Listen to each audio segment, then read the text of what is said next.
Hailing frequencies open and welcome aboard Treks and Tangents. I'm your co-host Brian. And I'm your co-host Jaci. I'm the Star Trek newbie who treks off on tangents. And I'm your Star Trek expert who is here to get the tangents back on track. Each episode we watch and talk about a different Star Trek episode. And this week we watched Star Trek, the original series, Season 2, Episode 5, The Apple. Welcome back, everyone, for another episode of our podcast. Don't forget to stick around to the end of the episode to find out the topic of our Star Note bonus episode, free for everyone over at our Patreon, patreon.com/Treks and Tangents. Thank you, everyone, for continuing to like, share, subscribe, and comment on our podcast episode, on the shorts that we post on YouTube. Just thank you all for sticking with the journey. We really appreciate it. But this week's episode, Oh, who knew Oompa Loompas had a weird, taller, blonder cousin? I mean, I found it awesome. I'm going to do my makeup like that tomorrow. You said for Halloween, and I was okay with Halloween. Okay, I'll do a Halloween, then I'll practice outside of it. So It was fantastic. it was certainly something. So before we get too far into it, though, let's revisit last week's Turbolift tease. That was where we gave Jaci the title of this week's episode, and Jaci, with no other information, tried to guess the plot of this week's episode. These really are not fair, these titles. So, computer, what was Jaci's guess last week? Jaci's prediction last week was, so the Enterprise has sent a landing party down to the planet to do research because our sensors are telling us to check it out, and as Sulu is walking by one of the merchants, because they happen to be in a farmer's market, someone throws something in Sulu's pouch. What could it be? So, Jaci, how accurate do you think your guess was? I almost got it. No. I totally did, No. except Sulu isn't in this episode. Which was like the whole point of your prediction. But they still went on a planet to research and find things. Congratulations. There was no Sulu. There's no farmer's market. There's no someone slipping something into Sulu's bag. Yes, congratulations, Jaci. You predicted that the Star Trek crew went down to a planet to investigate. Win-win. Like 66% of the episodes that we've seen. Not going to give you a whole lot of credit for this week, but It was very creative. it was very creative. And on that note, what were your initial impressions for the episode? What did you think? I did find it entertaining, but I also found it super slow. Like they were doing the same thing over and over and over again, and we never really got answers on who Vaal is. Yeah, that's going to kind of be one of my biggest problems for the episode is how everything is left up in the air. First of all, I think you're supposed to make some very broad assumptions. We're supposed to assume that the plants, the flowers that attack them are controlled by Vaal. We're supposed to come to that conclusion because they tell us that Vaal controls the planet. Right. Without ever coming to that conclusion. Correct. They make it more obvious with the lightning. Yes, the weather change is really cool. Is Vaal. The exploding rocks are just happen to be there, I guess. That made no sense. It's more like protection alarm. And then in the end, we never find out who Vaal is, why those people on the planet came to be there. Who put whatever that energy source is in the planet's middle? Yeah, there's really no further explanation at the end of it all. And when they feed him, what are they really feeding him? Like they're just throwing packages in his mouth. Yeah, I think we're supposed to assume that it's fruit and food. It's whatever they have. Really smelly. Yeah, it has to be whatever they have. And how is that being consumed? Because ultimately Vaal is a machine. And it's supposed to be giving him power. That the connection, really lots of mental gymnastics. Right, because when the Enterprise runs out of power, why don't they just throw fruit into the warp core?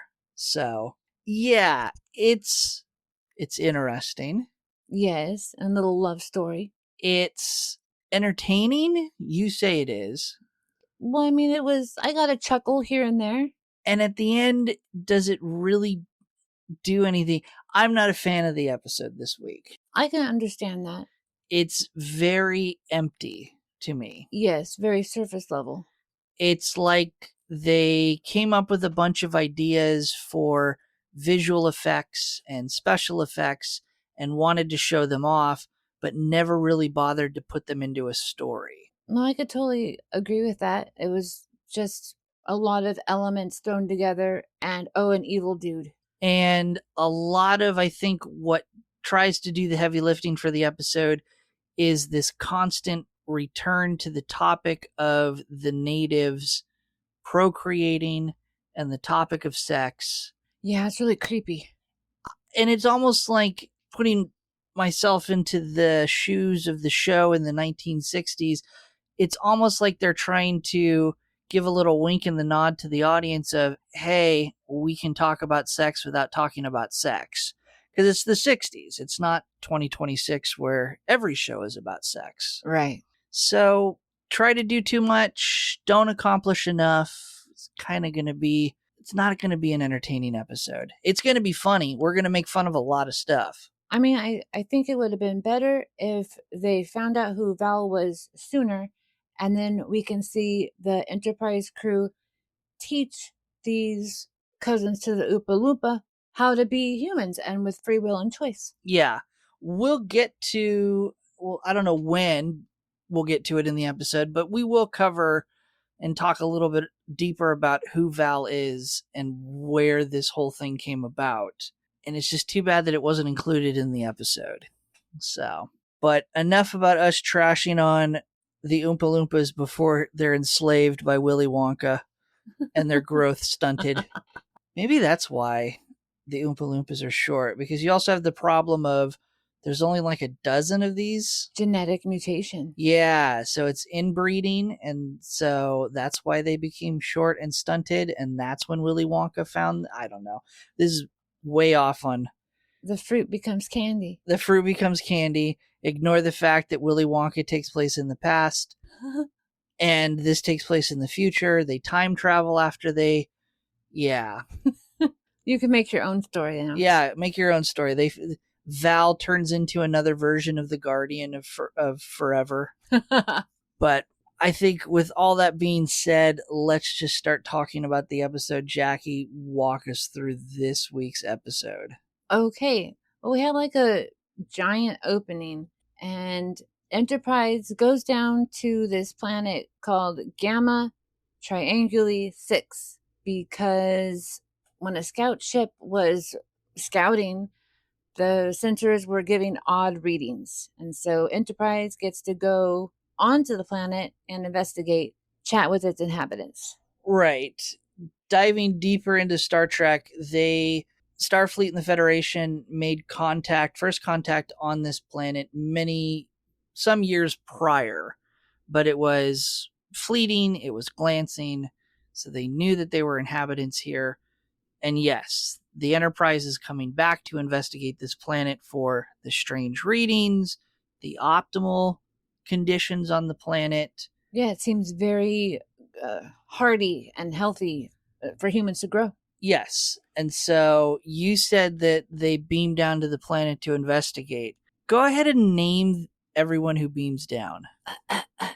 Did you take this in the notes? I sure did. Well, I have them all lying around here because I got their names as they died. Sorry, guys. All right. So our first group that lands is a group of 6. It's Kirk, Spock, Chekhov, Yeoman Martha, and we have 2 security personnel. One moment. Let me grab them. And by grab them, Jaci means pull their names from her notes. She's scrolling. So we have Mallory. Okay. Oh, no. Because they don't die in the order in which they beam down. No, they don't. I'm just naming the security dudes. So in the first... Spoiler. I wrote them all down, but I can't find them. Spoiler alert, when Jaci takes notes, I get through the episode and I take like 1 page of highlights. Jaci took 11 pages of notes for this episode, which is not uncommon.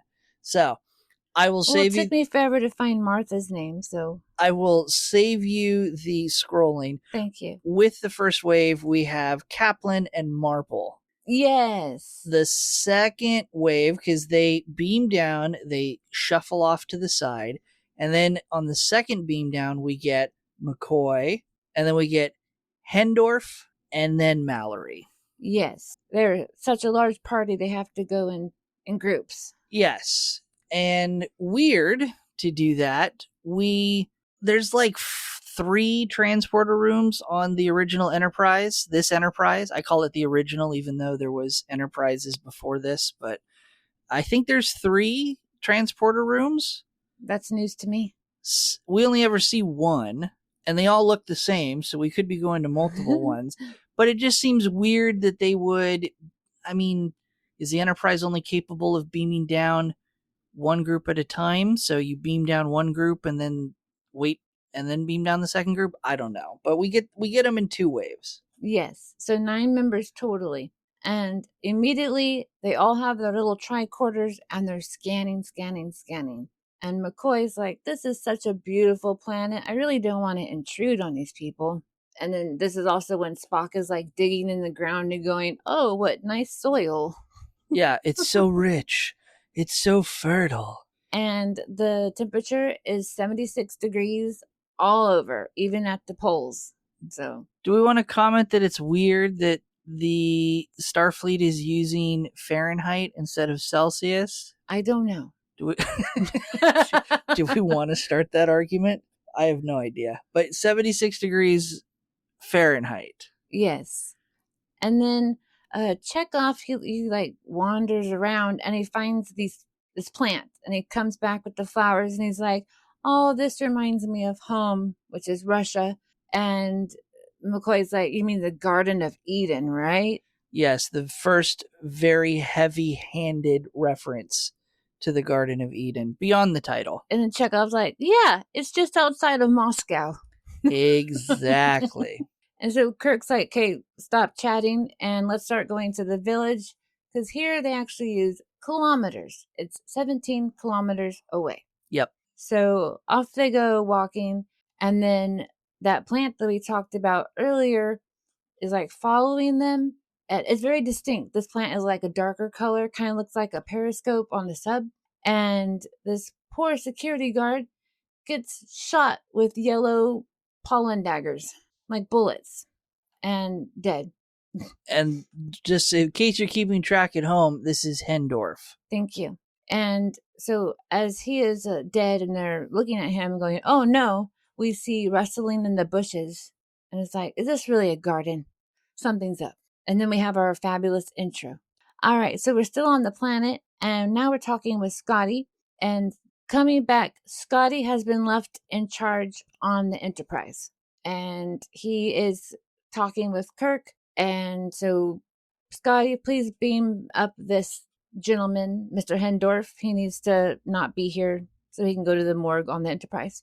And then Scotty also reports that there's trouble happening on the Enterprise.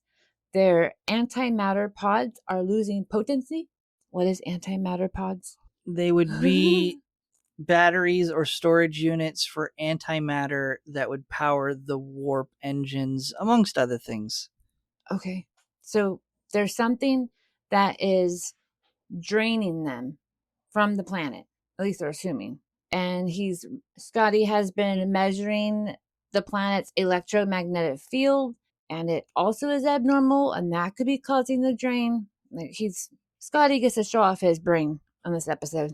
Yeah, I think I read somewhere that this is the actor's favorite episode, in the sense that it most shows off engineering capabilities for the original series. Yeah, I think he did a great job. And the videography, like when he is so proud of himself, like the little zoom. Yeah. I'm not a fan of the way some of this episode is shot. If you look at it, it starts to happen more and more up until the point that they meet the natives and go to the village. But when they're just kind of traversing along the planet just themselves, if you watch, they never talk to each other. No, they're just wandering. They're even when they're having one-on-one conversations, they're almost never facing each other. Kirk is always looking off into the distance. He's always got his back to Spock when they're conversing. And then when they turn to face each other, we do the shot where it's one person and back and forth for the dialogue. It's annoying to me. Right, like no human connection. Right. It's just a weird way to shoot the episode. Or it can also be like a symbol, like symbolism for what we learn later on. Okay. Ooh. And so also Scotty has heard how beautiful the planet is, and he's all, how about I fix things and then I can walk with you guys in the beautiful garden. And then Kirk like shuts him down. Well, he doesn't shut him down so much as he just kind of, oh, okay, haha, that's funny. But yes, throughout the episode, they all, up until a point, but early on in the episode, they're talking, they continue to refer to the planet as, this is beautiful, this is paradise. I could spend some time, I could use some time away from the ship and down on paradise. But someone just died. This place is a death trap. You got plants that are trying to kill you. We later find out that the rocks are landmines. You got lightning that comes down from the sky that targets people. I didn't mark it exactly when they stopped talking about it, but there's a long period of time at the beginning of this episode as people are dying where they go, yeah, that's too bad. But it's still paradise. It's still beautiful. So Spock now is very interested in his tricorder readings because he can see there is major vibrations in the planet's surface, and it's for miles. So we had Fahrenheit, kilometers, and now miles. Yes, for those keeping track. But he's like, they're strong, but artificially produced. Like it's not natural for the planet. So this is kind of like the first warning, like an alarm, like red flag, and they ignore it.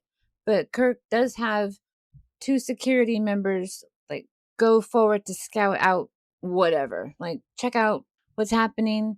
The village is ahead. Do not engage with the humanoids, and also watch out for poisonous plants. Right. And then this is when Spock notices that they're being followed because I guess he has eyes in the back of his head too. He's like, they're behind us, rustling around, and they're very agile. Right. Like cats. And it's going to be odd because so Spock points out to Kirk in a private conversation that Spock detects that there's someone kind of lurking and hiding in the bushes. And then we immediately cut over to the yeoman and Chekhov, and the first words out of her mouth, no one has said anything to her, is she expresses that she's uneasy about being followed and being watched. How does she know that they're being watched? It's not mentioned. Women's intuition. Great. Fantastic explanation. But Chekhov is like, don't worry, Miss Martha. I got you. We're safe together. He's like totally crushing on her. Yeah, he wants into her Garden of Eden.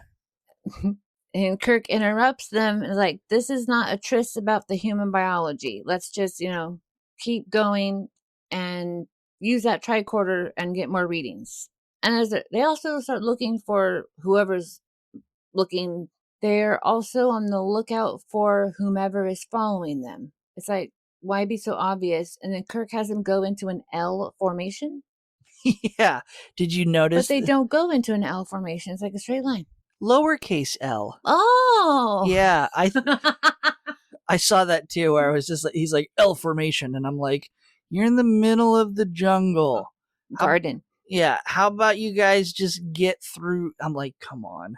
And so as they're walking in this lowercase L formation, they come across this pink and tan rock. And Spock picks it up and he's like, oh, it's made of minerals and it weighs this. And then he breaks it apart and he's like, I'll take a piece for research. And then he tosses the piece that he doesn't want, luckily, to the side. And then, boom, it blows up. Yeah, imagine how different of an episode it would be if that thing blew up when he broke it apart in his hand. Don't get me started on how many times Spock is attacked and trying to be killed. Yeah. But anyways, this is when Kirk does acknowledge that this is the Garden of Eden with landmines. That is the big line there.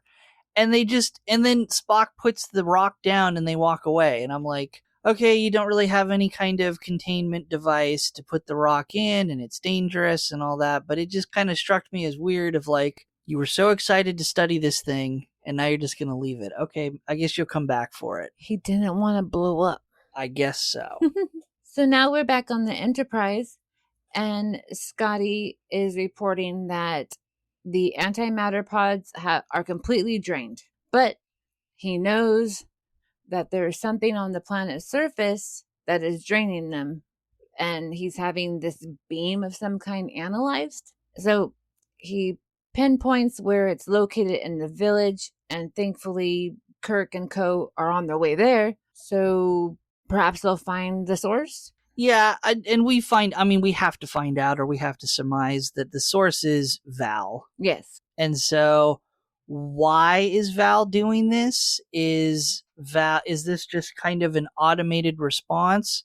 Because again, we have to assume that the flowers are controlled by Vaal, and it was Vaal that decided to attack and kill the crew member. So it's Vaal that's consciously choosing to drain the warp engines, the antimatter pods for the Enterprise. Why? I guess the easiest solution, or the easiest answer, is Vaal is trying to protect the planet from all outside influences without determining the intent of that influence.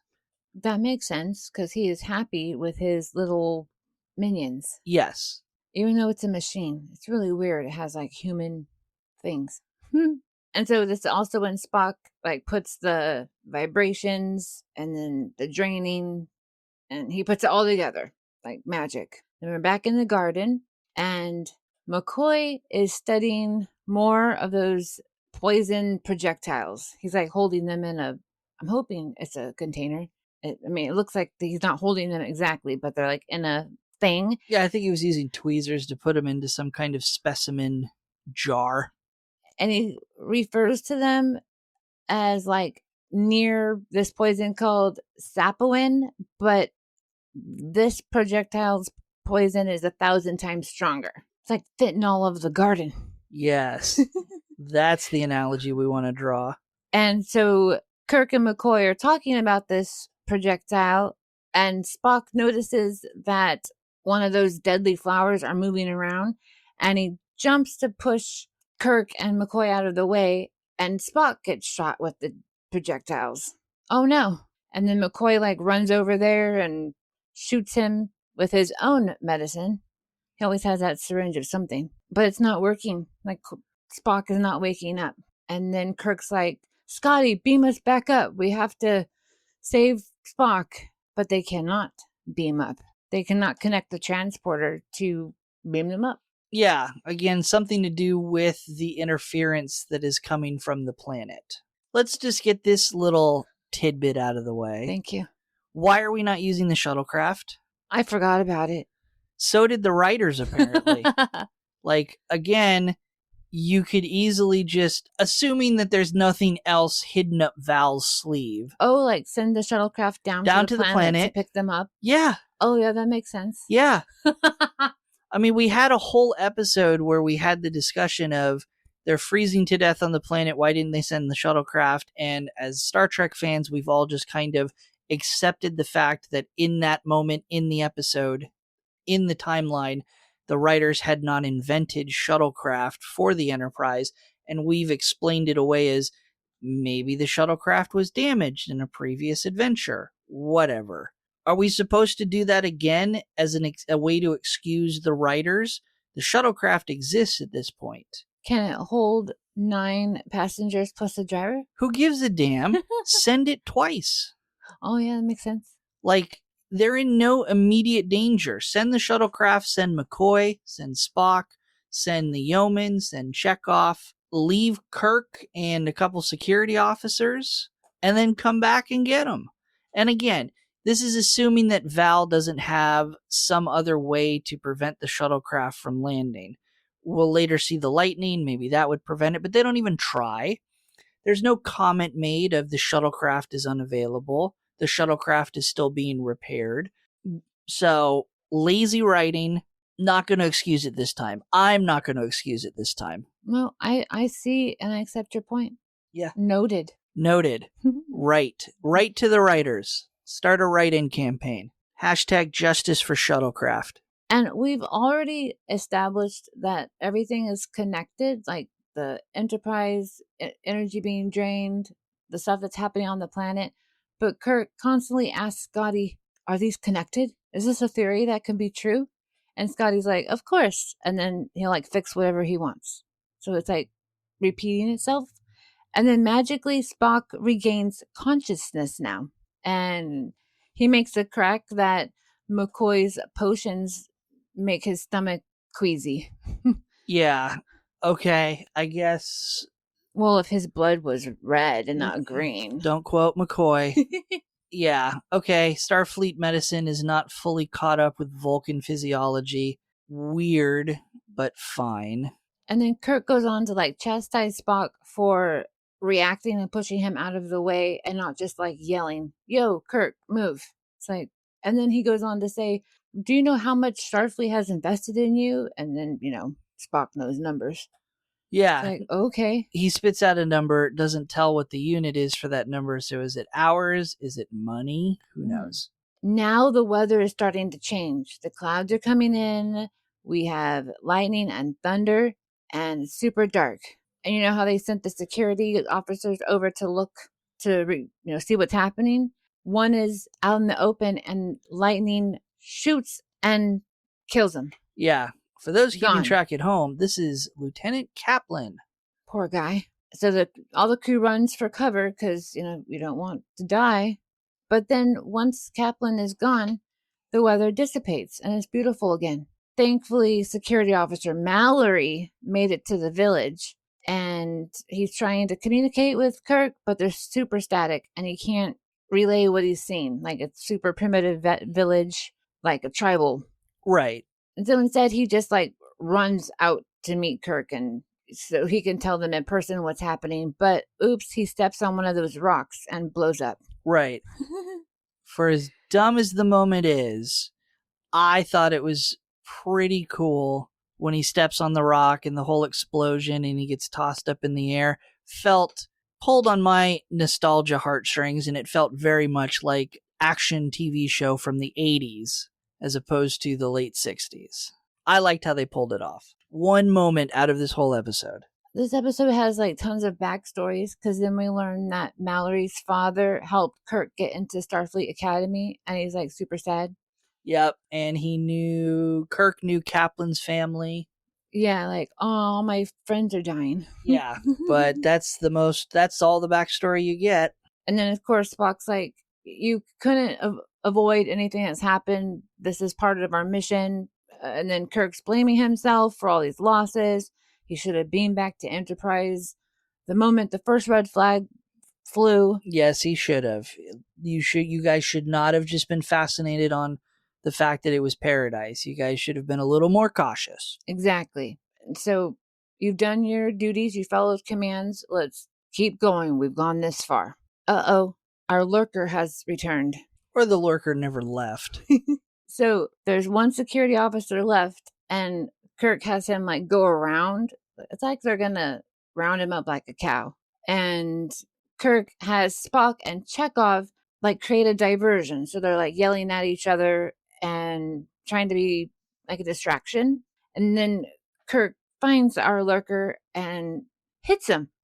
And the poor guy is crying. Yeah, kind of a weird. I mean, okay, it's a weird reaction from Kirk. We can explain it away by Kirk is super stressed out. He's emotional. Super emotional because 3 of his crew members have died. He can't get off the planet. Blah, blah, blah, blah, blah. But, wow. Like, you just pop out of the bush as the guy's running away and you just punch him in the face. And then tells him, I'm not going to hurt you. Yeah. But this is where we transition into the part of the episode where the acting goes from bad to worse, because all of these people, and I don't want to blame the actors, all of the natives to the planet, but the dialogue is super bad. It's like community theater. And they're all using like broken English. Yeah. Children? What is that? What's love? Yeah. Star Trek nerds, go compare the way this dialogue is played out in the whole, what is this? What is this? What is this? Go compare it to the way the prophets speak in the pilot episode of Deep Space Nine where they're constantly asking Sisko, what is this? What is this? It just triggered in my mind how similar it was. Jackie is just smiling and nodding, going, Sounds good. Sure, sounds fine. Yes, that part of the episode was not for Jackie. As we've been calling them cousins to the Oompa Loompa, these people, these humanoids, are super orange in color, and they have white hair and white makeup, like eyeliner and like geometrical shapes on their cheeks. Yep. Very intricate, but very odd. What are they wearing? Like twine. Like bleached sacks of potatoes. Yes, and they have the wedge shoes that came back in style when we were young. Yeah. All of them were wearing women's wedge shoes. Yeah. So what is the name of this native? Akuta. Akuta. Yes. Put some respect in the name. But yes, this one identifies himself as Akuta. He's the eyes of Vaal. He's the leader of the feeders of Vaal, none of which makes sense. And he has antenna. Yes, we get the notice. Spock notices that he's got basically wire coat hangers sticking out from like the back of his neck off to either side. And he's just like, oh yeah, no, that's how Vaal talks to me, so it's all good. Nothing strange here. But Kirk wants to talk to Vaal, and Akuta says only he can speak with him. And then he just can't call Vaal right up. He has to wait for Vaal to call him. Right. And while they're chatting with Vaal, Scotty is frantically reaching out to Kirk because the Enterprise is in condition red. They have a tractor beam grabbing a hold of them and not allowing the ship to move it out at all. The warp drive is out. Impulse drive is on max. The computer doesn't work. And Scotty has his engineers working hard, but this can only last 16 hours or we're going to blow up. Yeah, and specifically, depending on what source you read or how you interpret the dialogue, they say they're being held in orbit, but it's not entirely true. They're being held in place, but they're not maintaining orbit by being held in place. The orbit is slowly decaying. So when they say they're going to blow up, it's because in 16 hours, the ship will enter the atmosphere of the planet and break apart like a meteor. That's not good. No. It's also not an original storyline for Star Trek. I did notice that. And then Kirk's like, you better fix this or I'm going to fire you. Like, what the heck? I will also say I enjoy, we get that a lot this episode. We get it a lot next episode for the Doomsday Machine. That sounds scary. Where this quirky little back and forth dialogue between Kirk and Scotty about, oh, I'm just going to fire you. Oh, you've earned your pay for the week. Oh, you're rehired, all this stuff. A lot of encouragement. It is adorable. Well, we're getting to see their relationship evolve because Kirk and Spock and Kirk and McCoy, Scotty's kind of always like the fourth wheel. But now we're back at the planet, after threatening Scotty. And Akuta, tell us more about Vaal. What does he do? And pretty much Akuta explains Vaal is like a god. He provides rain, he provides fruit, he takes care of them. Yeah. I think interesting to note, tangent time, they don't ever, I think, refer to Vaal as a god. The natives never refer to him. No. I think there's a point where someone from the Enterprise, Kirk or Spock or someone, does draw that analogy and verbalize it, that Vaal is like a god. But Akuta and the rest of his people never refer to Vaal as a god. There's no aspect of religious worship. There's ritual and there's admiration of he takes care of us and he makes the rain, he puts the fruit on the tree and so forth. But there's never any mention of Vaal being a god in their mind. They don't have that concept of God. They don't have that concept of religion. It is a different reason why they exist, I think. Right, to serve this machine. But in a non-religious way, like right. Humans attend church in service to a god. That's oversimplifying Earth religion. Don't crucify me. See what I did there? Oh. Pun. They've now walked into a clearing and see this giant dragon lizard head. So you want to call it a lizard? Well, I wrote dragon. Okay. Damn it. Okay. I wrote snake. Okay, I can see the fangs. If you look at certain parts of like online breakdown of notes of the episode, it's often referred to as a dragon or a dinosaur. I didn't like dinosaur. No, I referred to it as a dragon because it has like the effects are like fire breathing. There's red light and the eyes are glowing when he's angry. And I refer to it as a snake in my notes because if you look, it's got the open mouth, it's got the fangs, teeth. Yeah. Yes. But then if you look just beyond it, there's like a little off to the side statue that's like its tongue. I did notice that. And then there's other set dressings that look like tongues. Yes. And then weapons that they use eventually. That's what they pull up out of the ground. They call them sticks, but they look like plants, but they look like serpent tongues. And then if you look at their little hand gesture greeting, it kind of looks like the fork to a tongue. And we keep referring to this garden as Eden. Ooh. Yeah, so look at those undertones. I think that's why I refer to it as a snake, and I was so caught off guard when I was reading some things online. It's like dinosaur, and I'm like, well, he does have like a crown, like yes. a top knot, like on a chicken. So perhaps that is why snake does not come to the forefront of many people. Yeah, well, I like dragon. Dragon's cool. Okay, so they meet Vaal the dragon and his paper mache head. And Spock is very impressed at the workmanship of this head. Of this paper mache head. You know who is also impressed with it?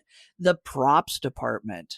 But yeah, so Spock tries to gain access to the machine because they've obviously at this point figured out that Vaal is just a giant machine. They obviously have figured out that this apparently is an access portal to the machine. Fine. They try to get inside. They're repelled by a force field. Blah, blah, blah, blah, blah. Then they get repelled off and run off by more lightning at some point. Fine. Let's talk a little bit about Vaal. Let's get this out of the way because I'm not going to save it for the end or I'm not going to save it for the bonus episode. What is Vaal? Vaal is a giant machine. Several tens of thousands of years ago, a group of people had their home planet destroyed. They created this planet as an artificial planet, and they weren't going to quote unquote let the same thing happen to their old planet. So they created this giant machine and computer, which is Vaal, to make the planet perfect. Okay. And then they switch on Vaal, and Vaal realizes that the best way to make sure that the planet stays perfect is if it is in control, and that Vaal is what makes these natives the way that they are. Complicit, compliant, completely in servitude to the machine. Because Vaal realizes, well, the reason why their old home planet blew up is because they fucked up. Right. So if I keep them in control and I make them basically worker bees, they can't screw up the planet and I will have fulfilled my mission. That's a very empowered machine. It is. You get all that through comics. I don't read those. I'll be honest, I have not read all of them either. So I started looking into getting some of the like condensed comic, like the books, the collections of the comics. A lot of them are out of print, so just kind of keeping my eye out for some of them. But hint. Yeah, Christmas, my birthday, anniversary.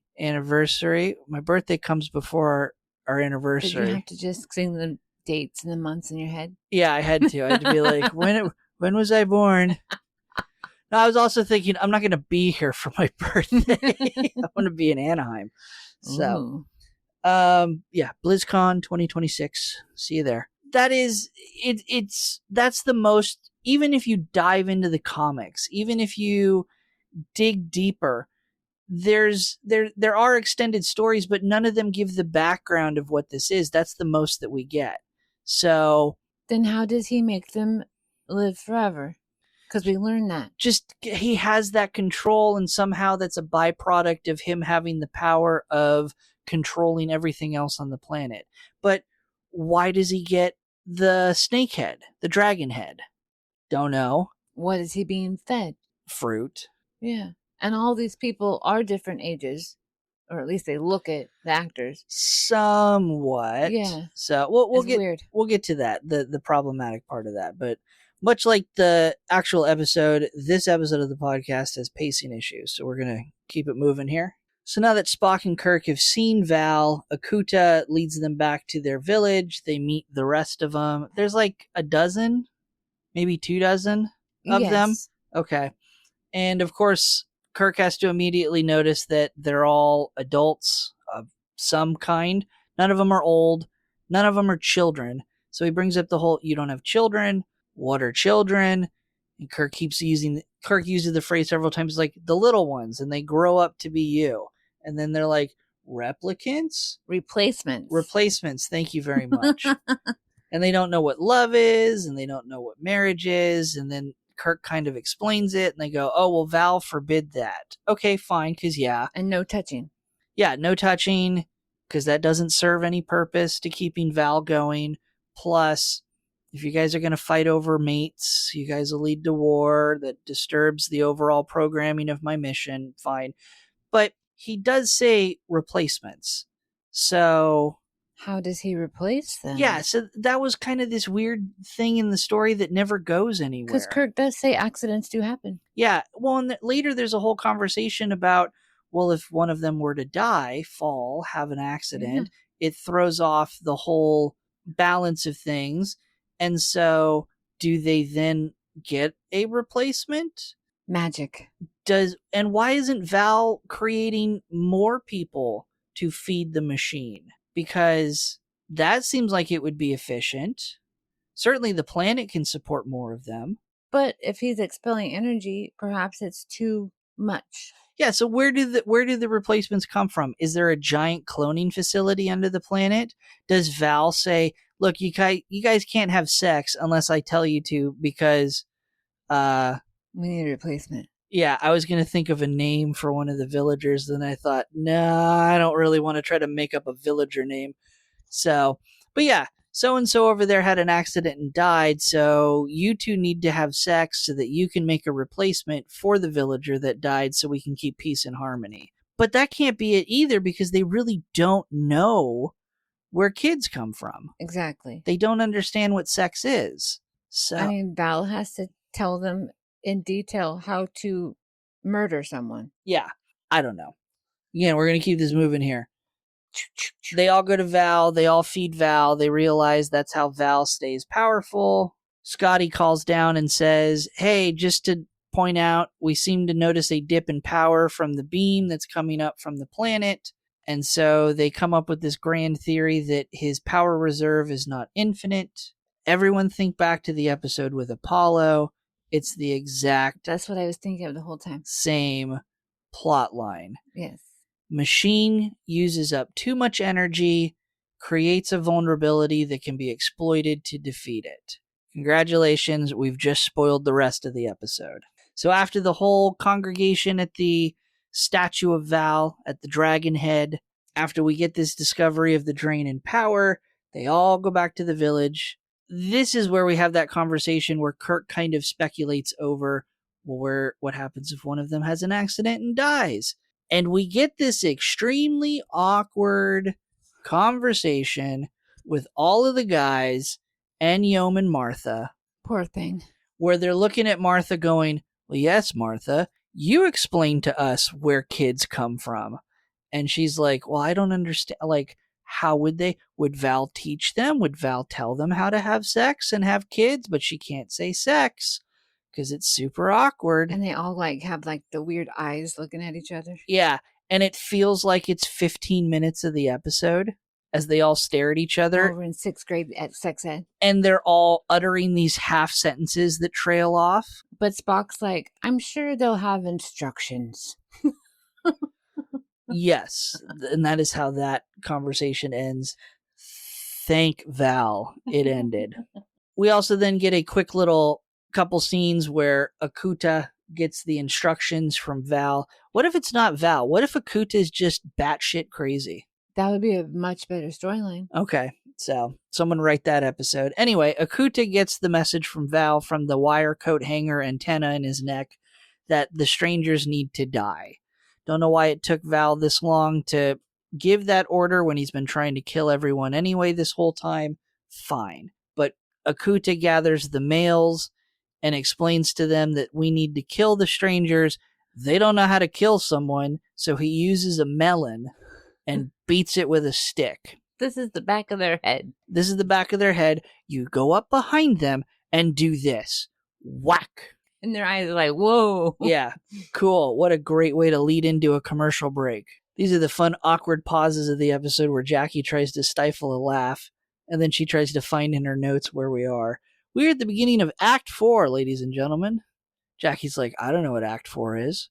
I didn't mark the commercial breaks in my 11 pages of notes. I have break written down. Do you? Yes.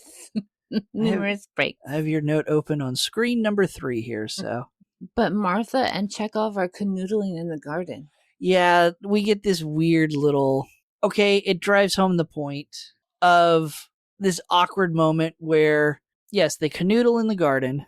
And while they're flirting with each other and finally do kiss passionately, they're being watched by a young-looking couple. And the male is like, that has no purpose. His name is Makora. Thank you. And her name is Sayana. I got her. Like, why that I don't understand why they're doing that. And she goes, it looks so pleasant. Why don't we try it? Yeah, it's very much Blue Lagoon. I hope they're not related. They probably are related. That's probably, yeah. Yeah. And so he like touches her arm and she's like, oh, that's nice. And then he's like, okay. And then kisses her cheek. Very pleasant. And then goes right in. Yeah, then they kiss. And yeah, that's pleasant. And then Akuta's like, stop! Yeah, knock it off. Sprays him with a hose. So after, like, they have their demonstration on how to kill while our Enterprise people are in the hut discussing these humans and them not having, like, free will, choice, etc. Kirk wants to, like, quote, free them. Yeah, and there's this back and forth where Kirk is like, we should free them. And Spock is like, can we free them? We have they use a couple different terms to describe it. It's the Prime Directive. Don't interfere with pre-warp society. Don't interfere with the development of a civilization. But Kirk's like righteous. He's like, these humans need to have a chance to thrive. Yeah. But they don't know that they're not thriving. Oh no, they know they're people. They know that they're not thriving because they can, with their observation, they realize that they are not going to evolve. Vaal is not going to let them. They can't reproduce. They can't have children. They stay alive forever. McCoy makes the comment he doesn't know if they're 20 years old or 20,000 years old. So it is very much a society that is stuck in place. Right. I was saying that society doesn't know the more that's out there. Right. But Kirk knows there's more out there. He's like, we can teach you. Yeah, we can teach you all about the pleasant touching. But the villagers have disappeared. And we all run out of the hut. And did you notice that the actor who plays McCoy tripped over his tricorder? Yes, he did, on the straps for the tricorder. I did notice that. I was like, oh no! Yeah, I did notice that he is frantically trying not to fall on his face. He did a good job. And that's when the men try to kill our Enterprise crew. And Martha gets down. She's like, boom, boom, you're not killing me. Yeah, definitely throwing punches as a yeoman. But Vaal is not happy and makes all the angry weather start back up. Yes, because the plan has been thwarted. But at the end of this whole terrible attempt at ambush and murder, they not a good fight scene like the mirror. No, this was it was an okay fight scene. There's tumbling. They throw all of the natives into the hut because it's like, you guys just tried to kill us. Get in there. And well, they're not going to allow them to feed Vaal. Like, the gong starts going off, like the dinner bell. Yes. And so that we have to go. Right. And we're running out of time on the Enterprise. We're down to like less than an hour. 45 minutes. 45 minutes. There's a whole thing where they throw all the power into the engines and they try to escape, but they can't, and they, quote, buy themselves more time. Completely irrelevant. Don't need it. But they send up the coordinates of the source, so Scotty can shoot that now. Right. Because Val's not being fed, so he's vulnerable. He's vulnerable. He's made the weather change. He's exerted a lot of his energy, so he is running out of reserves. And yes, Kirk orders Scotty and the Enterprise crew to fire the phasers down onto the planet to shoot the dragon head. I have a problem with this. It's not even the head, it's like the side of the mountain that's behind it. You're really not destroying the machine. You're destroying the machine because you're draining it of all of its power. Oh, but it doesn't hit the machine because the head paper mache is like a cover. Yeah, so the machine ends up not being destroyed, it just ends up being completely drained of power. Because I'll condense several minutes of the show. They fire the phasers down. Vaal continues to put energy into the force field that's keeping it from being destroyed by the phasers, and then they get to the point where it exhausts all of its power. But the machine is not destroyed. It exists. It just has no power. And Scotty's rehired. Because he did his job. And after Scotty fixes whatever's broken on the Enterprise, because now Val's dead, so he doesn't have a grip on the Enterprise, Kirk asks for an engineering detail with equipment to beam down. I'm presuming so that they can teach the villagers how to be humans and build their own stuff, infrastructure. Yeah, that's a damn good question. I don't know why you beam engineers down. I guess that's one explanation, to give the villagers a step up, kind of get them going in the right direction. Maybe to study the machine. Do we finally get an episode where they recognize that this is still a fantastic piece of technology worth studying? Maybe it's just to come down to get the damn exploding rocks. True. But also, this is also Kirk in his monologue about you can learn to put fruit on the trees because they're sad that Val's dead. Right. You can learn to grow food. You can learn to do this. That you'll have fun. You can learn to have children. You'll know what love is. And yeah. You guys will figure it out. Yeah. He's like, just keep doing what you're doing. Yeah. And then they all beam back up to the Enterprise. Yes. And we have the extremely awkward, forced conversation in the hallway between Kirk, McCoy, and Spock about again, you have to wedge in the analogy to the Garden of Eden that the inhabitants of the planet have been cast out of paradise. And then there's the awkward comparison of drawing the conclusion of Kirk goes, well, are you telling me I'm the devil because I cast them out of paradise by ordering the destruction of Vaal?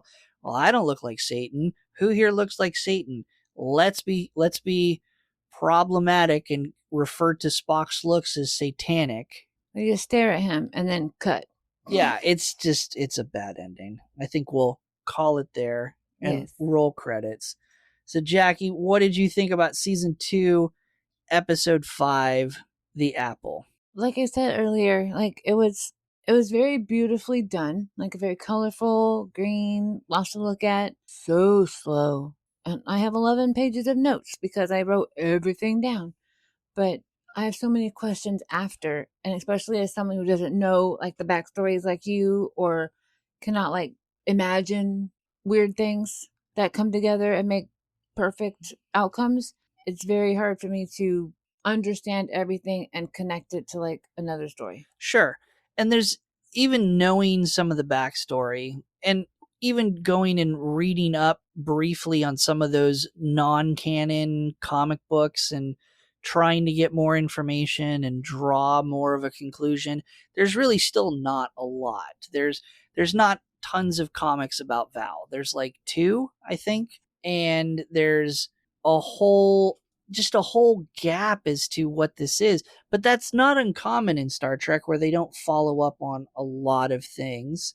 And that just is frustrating in this part of Star Trek and the series of Star Trek is everything is so confined to each episode and there's not an overarching story to follow. Every episode is its own story.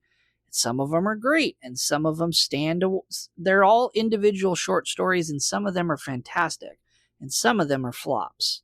And that's why I think Star Trek eventually evolves later episodes of The Next Generation, certainly starting at DS9, where you have overarching story plots that go across entire seasons or entire series so that you do feel like it's connected. You do feel more invested instead of, hey, it's another episode where they go to another planet and they investigate another weird thing. But to my final thoughts to the episode, okay, cool. It's got some fun special effects. It's got some fun ideas. It's not the best. It's not the most well executed. It's just there. At least it's not a green person. I like the colors. Okay. And so, again, don't forget to tune into our Patreon when you're done listening to this episode, patreon.com/Treks and Tangents, where we'll post our Star Note bonus episode, where we'll take a deeper dive into a question on the episode. This week's question is going to be, did the Enterprise save this society or destroy it? I think we'll also kind of make fun of the episode a little bit more, but join us over on Patreon after this episode and listen to us. So many options to talk about. Yeah, kind of break this episode down a little bit further. But before you go, let's round out our final thoughts to the episode by sharing our favorite quote from the episode and why. Jaci, what's your favorite quote from the episode? I chose kind of another creepy one, and it's a Kuda when he is explaining to the followers that Vaal told him the strangers must die. And he says, it is a thing to do, like feeding Vaal. He compares murder to feeding Vaal. Like, they have no idea the consequences of taking a life or doing anything past that. It's wild. I just thought that it's kind of like a back looking into the episode, just how the villagers just don't understand like right and wrong, and everything is the same weight. And if the one who keeps them safe says jump, how high? Okay. Well, my favorite quote's going to be, I've got two, again, just because it's kind of a ridiculous episode. Let's just call it what it is. It's a ridiculous episode. But my first favorite quote is Kirk saying the Garden of Eden with landmines. That's just a fun. That was fun. That's a fun favorite quote. That's kind of I don't wish they would have gotten more into the heavy-handedness references to the Garden of Eden. Right. But I enjoyed that particular reference, and I think that was good. I also, again, just like the idea of the moment they discover that they don't have kids, they don't have sex, They're like, surprise. And McCoy goes, "Well, there goes paradise." Yes, it's like McCoy, our underrated, he keeps it real. Yeah, our underrated hound dog. Love him. So, but those are going to be our quotes. I've got some. As I always do, this is Jaci laughing in the background. I love McCoy. Yeah. Our triple tidbits for the episode are interesting facts. I have to stop myself. We don't call them fun facts anymore because some of them are not fun. But Jaci, why do we call them triple tidbits? Because tribbles are amazing. Jaci. Tribble. Yeah, tribbles are fun. They're not fun. They're just kind of in between. But I was watching a show and they had like these little fuzzy things and it reminded me of a tribble, but it was called a nubbin. Tangent. What show? Sanctuary. I haven't watched that yet. It's super fun. bonus episodes coming to our Patreon on Sanctuary. Triple tidbits. We have so much to record today. First airing October 13th, 1967. This is going to be the first episode that Chekhov's first name, Pavel, is first established. It's Pavo? She called him Pav, so I was like, something. Yeah, but his full first name, yeah. So, and his hair looked normal. Thank you. Yeah, I noticed it. This is going to be the first episode where he shows up without wearing his wig. His hair is grown out. So I clocked it. What do the kids do now? With their fingers and thumb? I don't know. Nope. Celeste Yarnell is the actress who played Yeoman Martha Landon, and she was constantly pranked on set by Leonard Nimoy. I can see that. Her and William Shatner also dated briefly Ew. for a time, but they had an attraction. They recognized it during the filming of the episode. She was married at the time, so they didn't act on it. Scandal. But in the short years after the airing of the episode, as the television series was wrapping up, because again, it's only 3 years, 3 seasons, she gets a divorce. They do date briefly for a time, but it's after the show. Okay, that's kind of cute. This is going to be my favorite quote, or my favorite triple tidbit for the episode, just because it's fun. The reference of the title, The Apple, is an obvious nod to the story of the Garden of Eden.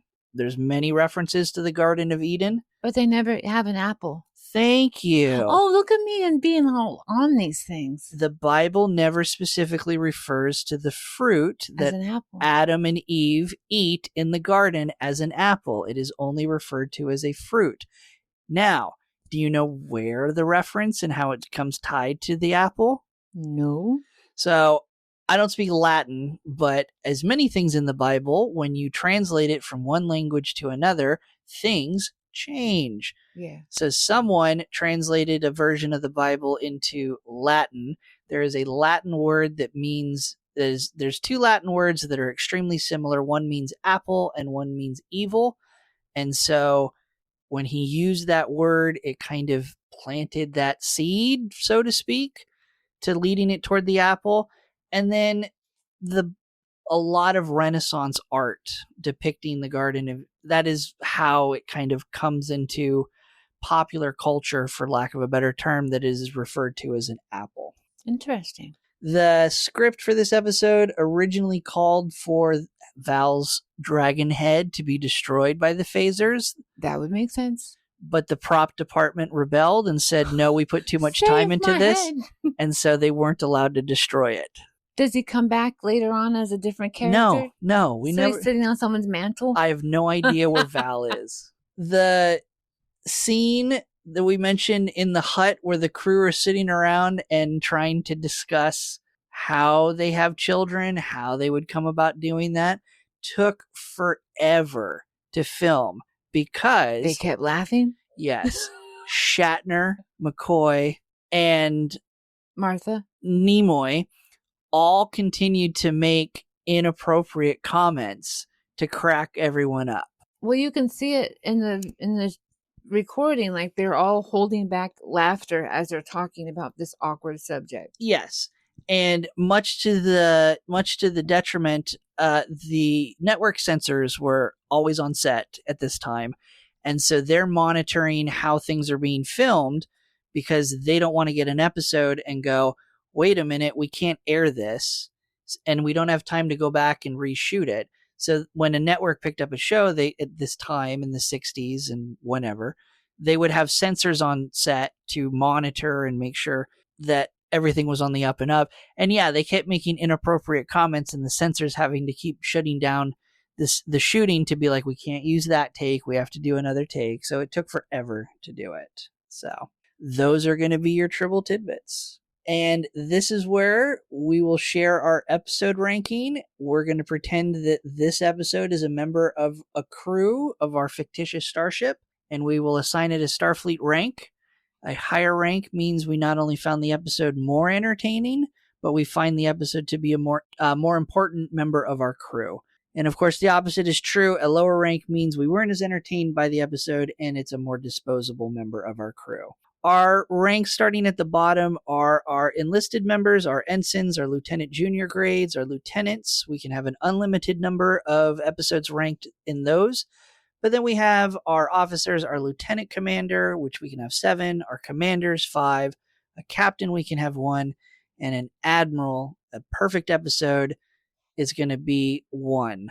If none of that makes any sense, we will post a graphical representation of our rankings over on our Patreon, patreon.com/trucksandtangents, and that'll be live on Wednesday, the day after this episode goes live. Jackie, for your starship, the USS Luminaria, what rank do you assign this episode?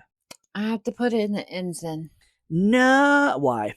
It's just, maybe it can go up later on, but right now it kind of flopped. It was so long, and I didn't understand anything while I was watching it, and I think that I have to understand something to be able to go higher on my board. Okay, so it's gonna take the rank of ensign, and it's gonna be right there next to the changeling. Yeah, Appropriate. friends, Yes. machine friends, No. No. besties. We're not gonna get into that. The three of them can work together. Nope. So from my starship, the USS Comet, Look at your graph; it's so cute. it's very evenly spaced at the moment. I really don't want to give it an ensign, but I'm trying to come up with reasons to bump it up into the lieutenant junior grade, but I can't. You want to, but Is it entertaining? Sure, but for every entertaining moment, it's outweighed by a non-entertaining moment. The conversation about the villagers, the natives of the planet having sex is only funny when you know the context of the behind the scenes and the outtakes. The guy stepping on the rock and exploding is entertaining, but then you have to suffer through everything else. You have to suffer through the bad dialogue of the natives. What is this? I can't do it. I got to give it an ensign. It's going to be the bottom of the rank. This episode needs some work, and that is where it'll have to live. maybe it was just like a spacer while they rested and worked on something else. I hope so. They had more props to make. Yes. So that's going to be it. We're both going to decide to give this episode a rank of ensign. And again, if none of that makes sense, pop over to our Patreon, patreon.com/treks and tangents. Free for everyone to view our episode ranking. And again, remember, we'll post our bonus Star Note episode as well. Just for comparison, over on IMDb, as of this recording, the Apple... Jaci, take a guess. What do you think the Apple ranks on IMDb? A 6. 6.4. Oh, look at me. I'm doing good today. Out of 10. It's not a... I'm on point. It's not a well-liked episode. We'll be back next week to trek through another episode, but before we go, we'll give our turbolift tease or elevator pitch to next week's episode's plot. I'll give Jaci the title of the next episode, and Jaci, with no other information, will give a brief pitch or guess to the plot. Jaci, next week's episode is entitled The Doomsday Machine.